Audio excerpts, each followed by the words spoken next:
Et avec nous pour aller plus loin, Louise Baudouin, merci d'être avec nous en direct de Montréal au Québec. Vous avez été déléguée générale du Québec en France et ministre du Québec en charge des relations internationales et de la francophonie. Louise Baudouin, si vous deviez qualifier, aller en un mot, aujourd'hui les relations entre le Canada et la France, quel serait ce mot ?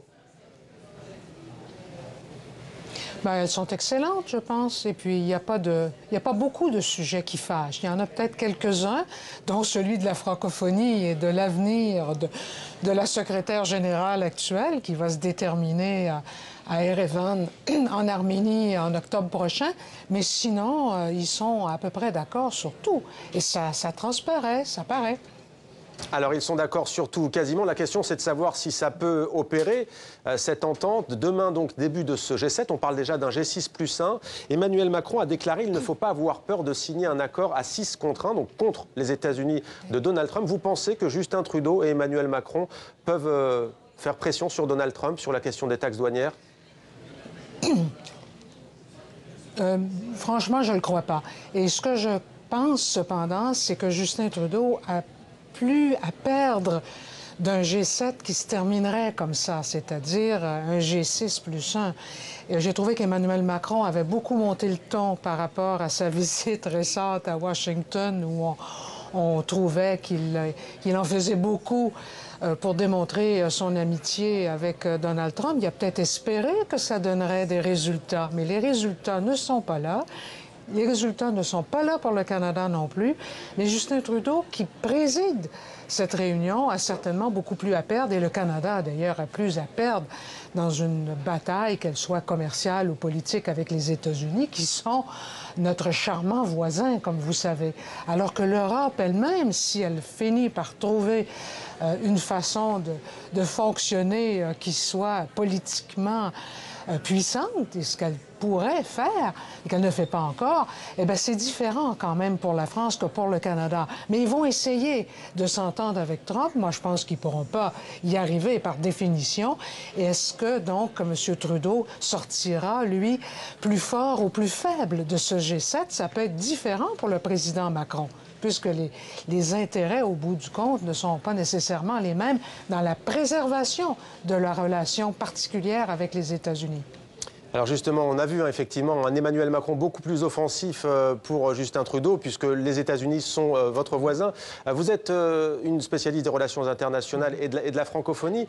Parlons de Donald Trump tout de même. Beaucoup, Emmanuel Macron, le président français, l'a dit, ne comprennent pas comment des pays alliés peuvent prendre de telles dispositions unilatérales. On le voit sur la Corée du Nord, on le voit sur la question commerciale, on l'a vu sur le climat. Que vous inspire le dirigeant des États-Unis un peu plus d'un an après son arrivée ? Écoutez, je dirais, pour la très grande majorité des Québécois, puis une forte majorité des Canadiens, il y a quelque chose d'incompréhensible qui se passe aux États-Unis. Mais il faut bien dire que Donald Trump fait en gros ce qu'il avait dit qu'il ferait, mais que personne croyait qu'il ferait. Et vous savez, si vous regardez les chiffres, il est assez populaire. Son électorat continue à le suivre, malgré tout. Alors, pour le Canada, comme je vous le disais, puis pour le Québec, vous savez qu'il y a 70 % des exportations canadiennes dans leur ensemble qui vont aux États-Unis. On n'a finalement pas qu'un seul client, mais pratiquement à 70 %. Alors, c'est pour ça que c'est si difficile pour le Canada, et surtout en pleine renégociation de l'ALENA, cette entente de libre-échange avec le Mexique, les États-Unis, donc et le Canada. Et c'est pour ça que pour le Canada, c'est difficile. Ce que Donald Trump nous inspire, mais il nous inspire de l'horreur et puis, je dirais, de la crainte, à la limite, parce qu'on peut rire pendant un certain temps de ses tweets ou de ses folies, quoi. Mais il y a quelque chose de très grave qui se passe aux États-Unis, même s'il y a des contrepoids aux États-Unis, contrepoids juridiques, des contrepoids de la société civile, dans les États, dans certains États qui sont plus gros que le Canada. La Californie, c'est en soi plus grand que le Canada. Mais malgré tous ces contrepoids, c'est sûr que Donald Trump a quand même beaucoup de pouvoir et que c'est inquiétant. Louise Baudouin, une dernière question. Vous l'avez évoqué tout à l'heure. Le Premier ministre canadien en a parlé avec le président français. L'un, Justin Trudeau, va soutenir Michaël Jean pour briguer un deuxième mandat à la tête de l'OIF, l'Organisation internationale de la francophonie. Et la France, ça a été une surprise ces dernières semaines, va soutenir la ministre rwandaise des Affaires étrangères, Louise Mushikiwabo. Votre avis à ce sujet, vous qui avez été en charge de la francophonie, c'est une bataille assez rude qui semble s'annoncer?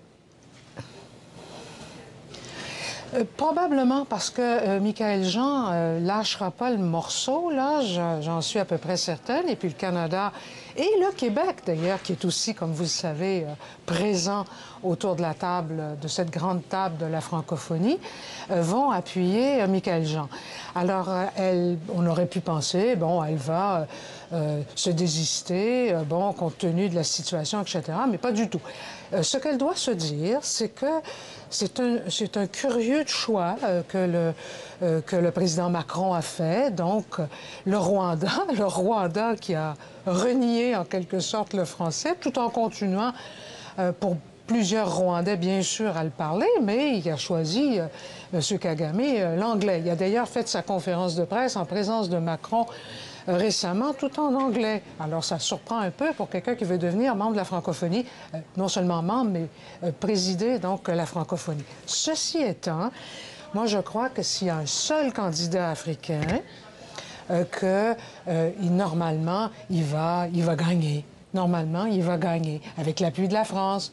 Bon, alors, on verra s'il y a plusieurs candidats africains, si l'Afrique se divise, comme la dernière fois, il y a 4 ans, eh bien, le président Hollande, à ce moment-là, avait tranché, puis il avait emporté le morceau en faveur de Michaël Jean, mais il y avait 3 candidats, je pense. Cette fois-ci, s'il n'y en a qu'un, ça va être difficile pour les Africains de ne pas l'appuyer. Merci beaucoup, Louise Baudouin, d'avoir été avec nous en direct sur TV5. Monde est dans 64 minutes.